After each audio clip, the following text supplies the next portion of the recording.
Hello' ছাত্ৰ-ছাত্ৰীসকল, আকৌ এটা নতুন ভিডিঅ'লৈ তোমালোকৰ ওচৰত আহিছোঁ। ছাত্ৰ-ছাত্ৰীসকল, এইচএছ ফাৰ্ষ্ট ইয়াৰ এডুকেশ্যনৰ পৰা প্ৰথমটো চেপ্টাৰৰ পৰা তোমালোকক মই MCQৰ লগতে কেইটামান 2 মাৰ্কৰ কুৱেশ্যনো দেখুৱাই দিম। তোমালোকে এইকেইটা চালে 100% চিয়'ৰ তোমালোকে কমন পাবা। তো ছাত্ৰ-ছাত্ৰীসকল, তোমালোকে ফাৰ্ষ্টৰ পৰা চাই যোৱা। শিক্ষা শব্দটো লেটিন শব্দ ই আৰু দুকৰ পৰা উৎপত্তি হোৱা বুলি ক'ব পাৰি। এইটো আহিব পাৰে আৰু এইটো আহিব পাৰে। ইৰ অৰ্থ হৈছে জৰ পৰা, আৰু দুকৰ অৰ্থ হৈছে মই আগবাঢ়ো। এইটো তোমালোকে MCQৰ কাৰণে চাই যাবা, কমন পাব পাৰা 100%।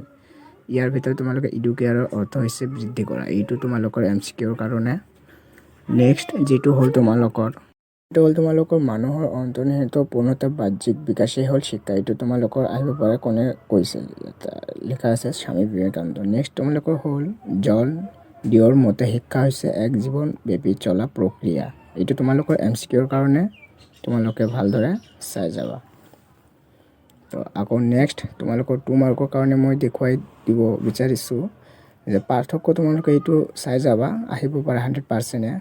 আনুষ্ঠানিক শিক্ষা আৰু অনানুষ্ঠানিক শিক্ষা, তোমালোকে সৰুবিলাকে নিৰ্ধাৰিত সময়সীমা থাকে, নিৰ্ধাৰিত সময়সীমা নাথাকে।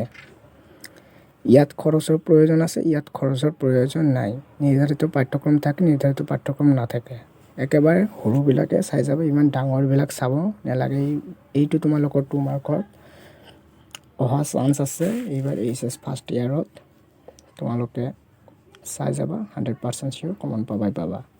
তো নেক্সট কুৱেশ্যনলৈ আগবাঢ়ো। ছাত্ৰ-ছাত্ৰীসকল, তোমালোকে ভালদৰে, যিসকল ছাত্ৰ-ছাত্ৰী এতিয়াও কিতাপ কিনা নাই তেনেহ'লে স্ক্ৰীনশ্বট মাৰি ল'ব পাৰা। নেক্সট কুৱেশ্যনটো হ'ল ব্যক্তিকেন্দ্ৰিক আৰু সমাজকেন্দ্ৰিক মাজৰ পাৰ্থক্য। এইটো তোমালোকৰ 2 মাৰ্কত আহিব। পাৰ্থক্যবিলাক চাই যাবা, একেবাৰে সৰুবিলাক চাই যাবা। ইয়াৰ ভিতৰত তোমালোকে 3 নম্বৰটো, এইটো 3 নম্বৰ, এইটোৰ 1 নম্বৰ, এইটোৰো 1 নম্বৰ, মানে দুটাকৈ চালে হৈ যাব। ইয়াৰ দুটা সামাজিক কেন্দ্ৰিক লক্ষ্য, দুটা ব্যক্তিকেন্দ্ৰিক লক্ষ্য, দুটাকৈ চালে হৈ যাব। তোমালোকে 2 মাৰ্ক পাই যাবা, কোনো অসুবিধা নোহোৱাকৈ।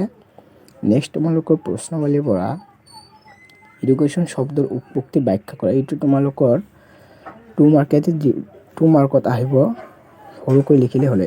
নেক্সট তোমালোকে শিক্ষা কি, সংজ্ঞা সহকাৰে ইয়াৰ অৰ্থ ব্যাখ্যা কৰা। এইটো তোমালোকৰ আহিব পাৰে, তোমালোকে চাই যাবা। অলপ ইমান টান নহয়, অলপ চালে হৈ যাব, তোমালোকে পাবাই। নেক্সট আনুষ্ঠানিক শিক্ষা বুলিলে কি বুজা, অনানুষ্ঠানিক শিক্ষা বুলিলে কি বুজা, বা ইয়াৰ মাজত পাৰ্থক্য আহিব পাৰে। পাৰ্থক্যটো পঢ়িলে, এই দুটা নপঢ়িলে হ'ব। তো ছাত্ৰ-ছাত্ৰীসকল, নেক্সট ভিডিঅ'লৈ আগবাঢ়িম আকৌ।